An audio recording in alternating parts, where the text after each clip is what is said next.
राम की दिवस है और आज हमारे श्री ठाकुर जी का विवाह भी है। तो प्रसंग तो बड़ा ही सुंदर चल रहा था, लेकिन आज कुछ विस्तार से और कुछ लघुता रूप में चर्चा करते हुए हमें श्री ठाकुर जी के विवाह एवं सुदामा चरित्र की भी थोड़ी झलक आ जाए, तो हम सभी लोग उसकी चर्चा करेंगे और फिर श्री ठाकुर जी की विदाई का कथा का विश्राम होगा। आज तो बड़ा ही अनुपम अवसर है भैया कि भगवत भजन और भगवत प्रसादी भोजन दोनों ही उपलब्ध हैं एक साथ में। आज कहीं जाना नहीं है, बस यहीं खाना है और यहीं रहना है।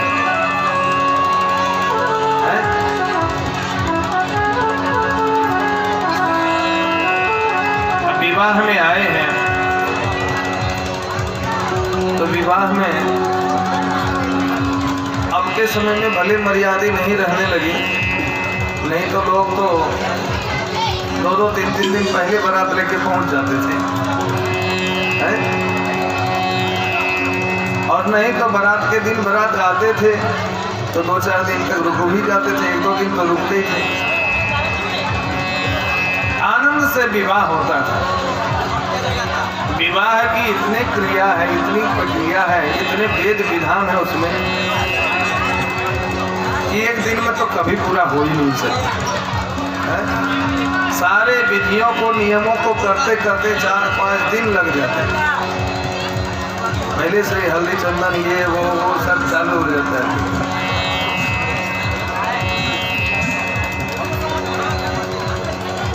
खैर जैसी ठाकुर जी प्रेरणा हम सभी को देंगे, ऐसे कुछ भजनों के माध्यम से हम सभी लोग ठाकुर जी के विवाह का भी आनंद लेंगे। और बात एक हम सभी लोग ध्यान दे करके सुने कि विवाह होता ही वही है जिसमें बाह बाह होता है, जिसमें बाहबाही होती है। लेकिन आजकल विवाह होते कहाँ हैं? विवाह की जगह में हो गया है बियाह। आप लोग कहते कि बियाह हो रहा है, और बियाह और विवाह का बहुत फर्क है। और हकीकत में आजकल बियाह ही हो रहा है, विवाह नहीं हो रहा। ये जो दहेज प्रथा वाली बात है ना, ये किसी के याह को काट करके ही लेना है।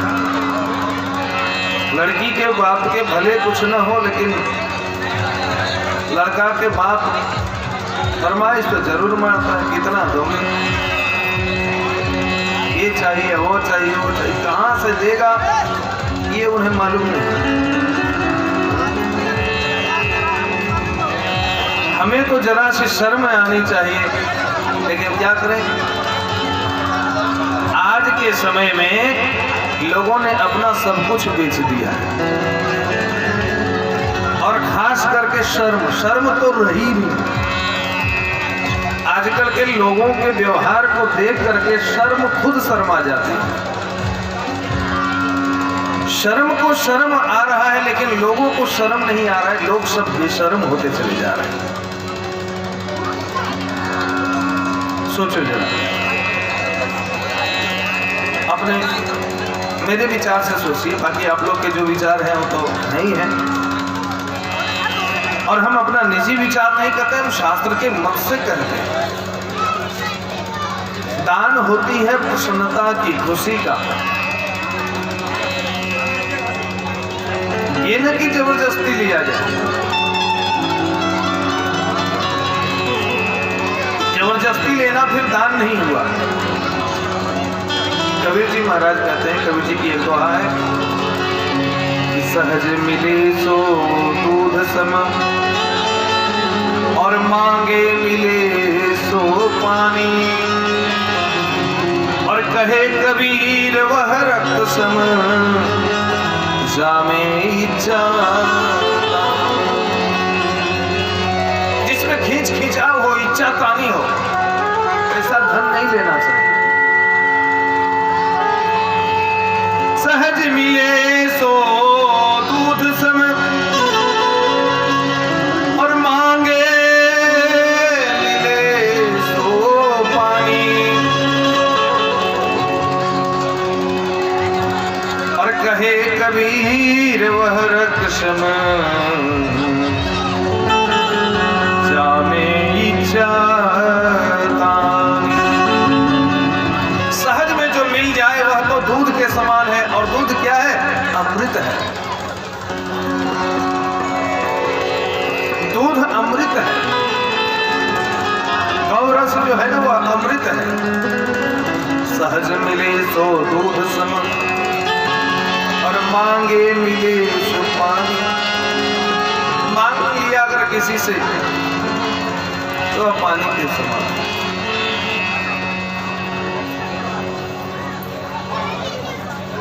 किसी से मांगना नहीं चाहिए कुछ। मांगने से मर्यादा जाती है। किसी से कुछ मांग न करो। मांग लेने से प्रतिष्ठा, मर्यादा सब कुछ चली जाती है। रहीम जी का दोहा, रहीम बनवे नर मर चुके, जे कहूं मांगन जाए। और तीन ते पहले मरे, जिन मुख सतनाम। वह व्यक्ति मरा हुआ है जो कहीं मांगने जाता है, किसी से मांगता है कि तुम मुझे दे दो। मैं अपने बेटे को तब दूंगा, मैं अपने तुम्हारी बेटी से शादी तब होगी हमारे बेटे के साथ जब तुम इतना दोगे। वो मरा हुआ इंसान होता है। हम नहीं कर रहे। हाँ, ये नहीं मेरे ऊपर दोष मत लगा देना कि पंडित जी इससे बोल रहे थे। हाँ भैया, लोग मांगते हैं इतना चाहिए, ये चाहिए, फिर गाड़ी में फिर कुछ मांग के रह जाए तो लास्ट में का मोटी नहीं दोगे। वो भी हो गया तब एक चैन तो चाहिए ही चाहिए। लोगों की फरमाइश पूछो ही मत। रही मन वे नर मर चुके, जे कहूं मांगन जाए। और तीन ते पहले वे मरे, जिन मुख निक सतनाम। कहते जो पहले तो वह व्यक्ति मरा हुआ है जो कहीं मांगने जा रहा है। कहीं मांगने नहीं चाहिए। मांगना है तो ठाकुर जी से मांगो ना, हमारे परमात्मा से मांगो। और बाई चांस अगर कोई किसी के पास आ भी गया है मांगने के लिए, और देने वाला सक्षम होते हुए भी कहता है कि नहीं नहीं मैं नहीं दे सकता, तो समझो जो मांगने वाला है वो तो बाद में मरा है, लेकिन जिसके मुख से नहीं निकल रहा है वो उससे भी पहले मरा हुआ है। इसलिए मांगना बुरा है जगत में, मत मांगो कोई भी, मत मांगो। दान तो उदारता की चीज है। सहजता और प्रसन्नता के साथ में दान देना चाहिए। और जब हम मांग लेते हैं, जब दहेज ले लेते हैं, तो क्या होता है पता है? भागवत जी में लिखा है कि कन्या विक्रीणी लोभा दंपति नाम सकल खनम। लोग तो कन्याएं बेच रहे हैं, ऐसा भागवत जी में महात्म्य में लिखा। लेकिन कन्याएं ही नहीं, कुछ लोग तो अपने लड़के को भी बेच रहे हैं, अपने पुत्र को भी बेच रहे हैं। ये बहुत बुरा स्थिति है इस देश का कि कहीं बेटा बिक रहा है, कहीं बेटी बिक रही है किसी के परंपरा में। दहेज मांग के लेना यानी कि खरीद लेना, बेच देना। दहेज मांगना नहीं चाहिए। दहेज खुशी से जो मिले प्रसन्नता में विदाई के समय में, लड़की की विदाई के समय में दे दिया जाता है। और अपनी क्षमता से भी अधिक देने का बाप प्रयास करता है। हर किसी का बाप, कौन ऐसा बाप होगा जो अपने पुत्री के विदाई में कुछ न देना चाहे। कहीं ऐसा ना हो आप लोग जो आवे सो पीछे बैठाइए। एक आदमी ऐसे रहिए कि सबको इशारा कर दीजिए पीछे बैठे, रास्ता खोल दीजिए। एक आदमी गेट खोल दीजिए, कोई आवे तो उसको कहीं पीछे जाकर बैठे, रास्ता पर नहीं बैठवाइए।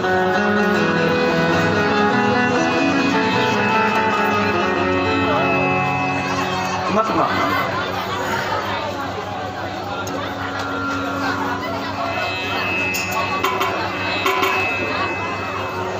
बड़ा ही सुंदर रोचक ढंग का प्रसंग है। कल हम सभी लोग कथा सुन रहे थे।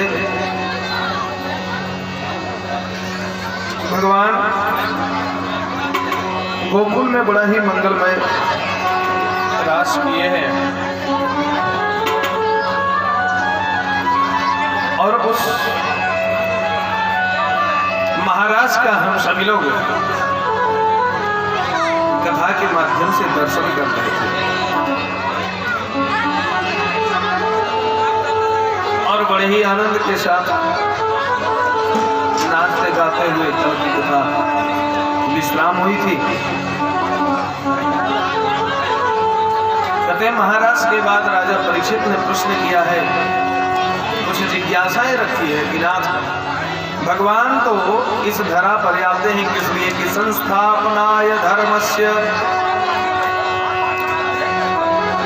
इस संस्थान में परमात्मा का प्राकट्य इसलिए लिए होता है कि धर्म की संस्थापना के लिए, धर्म की स्थापना के लिए। लेकिन यह कैसा धर्म? सकथम धर्म से तो नाम वक्ता करता भी रक्षिता। वह कैसे धर्म वक्ता है, आचरण करता है, जिन्होंने ब्रज की ब्रजांगनाओं के साथ में महाराज किया।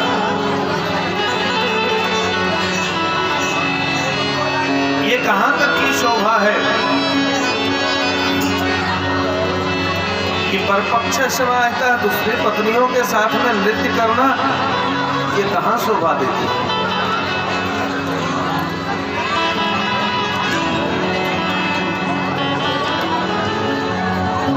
श्री सुखदेव भगवान समझ गए परीक्षित के मन में शंका है और इस कथा को सुनने के बाद लोगों के मन में शंका हो ही जाती है। अरे राजा परीक्षित के मन में शंका नहीं है, शंका हम सभी के मन में होता है। और भगवत इच्छा से इस शंका को निवारणार्थ हेतु ही मानो ठाकुर जी ने परीक्षित को यहाँ निमित्त बनाया। श्री सुखदेव भगवान कहते हैं राजा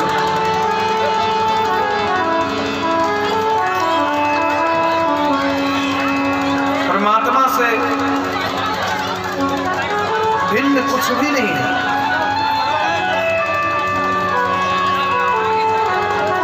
देखने में तो लग रहा है कि ये संसार और परमात्मा अलग है, लेकिन वस्तुतः ऐसा कुछ भी नहीं है। परमात्मा से भिन्न कुछ भी नहीं है, सब परमात्मा में ही है। सब श्री ठाकुर जी में, अब सब कुछ ठाकुर जी, सब कुछ भगवान है और भगवान में ही सब कुछ है। तो जब भगवान में सब कुछ है, चाहे भगवान ही सब कुछ है, तो फिर दूसरी स्त्री और पुरुष रहा कहां से? और फिर सभी जीव के, सभी प्राणी के पति तो परमात्मा ही होते हैं। और परमात्मा ने किसी के देह के साथ में नेह नहीं किया, किसी के शारीरिक से किया, किसी के सौंदर्यता पर, लावण्यता पर आकर्षित नहीं हुए।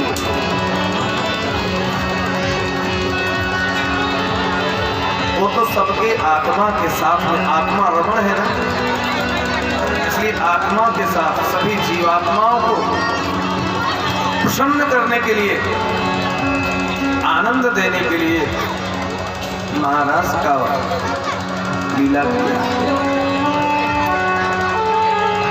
और इसके पहले भी मैं तुम्हें बता चुका हूं कि ब्रज की स्त्रियां कोई दूसरी नहीं, ब्रह्मा जी ने जो सारे ग्वाल बाल को चुरा लिए थे और उसी काल में जो विवाह हुआ था, जब कन्हैया अनेक रूप धारण करके पूरे ब्रज में ग्वाल बाल के रूप में विचरण कर रहे थे, उस समय ही श्री गर्गाचार्य जी ने सबको विवाह करवा दिया था। तो इन्हीं की स्त्री है, अलग तो है नहीं कुछ। फिर इसमें शंका की जगह कहाँ रह जाती है? कोई शंका की बात नहीं है। इसलिए निसंदेह होकर के रहो और आगे की कथा।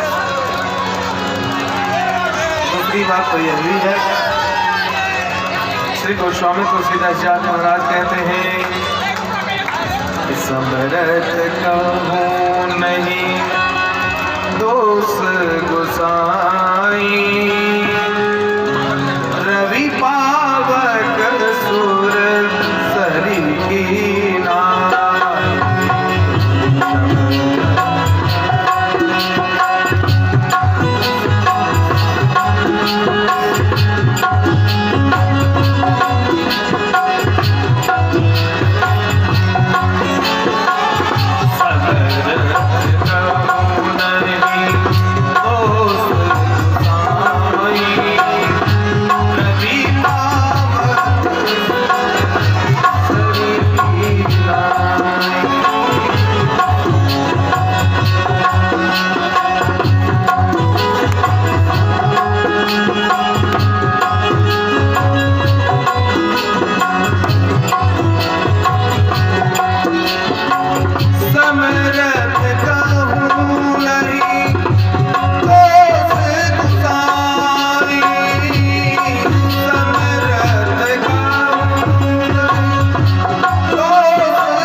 सामर्थ्यवान को दोष नहीं लगता राजन। जिस प्रकार से सूर्य सभी रस को ग्रहण करते हैं, लेकिन सूर्य पर कोई दोष लांछन नहीं लगता। जिस प्रकार से अग्नि में बहुत प्रकार की लकड़ियां, लाशें, सब कुछ जलाई जाती है, लेकिन अग्नि को कोई दोष नहीं देता, आग में कोई दोष नहीं है। गंगा जल में, गंगा जी में भले ही बहुत सारे लाश बहाए जाते हैं, अस्थियां बहाई जाती है, बहुत अभी तो कर गंगा संरक्षण में बहुत सुधार है कि गंगा की साफ सफाई पर विशेष ध्यान दिया जा रहा है। नहीं तो पहले कोई अवस्था धीरे धीरे खराब होती चली जा रही थी, बहुत ज्यादा। बहुत सारी नालियां जितनी थी सब गंगा जी में बह गई।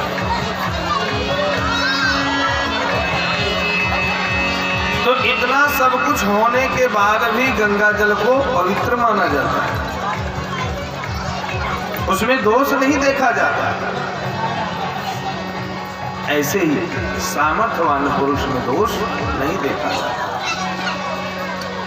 बोली भक्तवत्सल भगवान की। समय आगे हुआ, कंस ने देखा कि भैया अब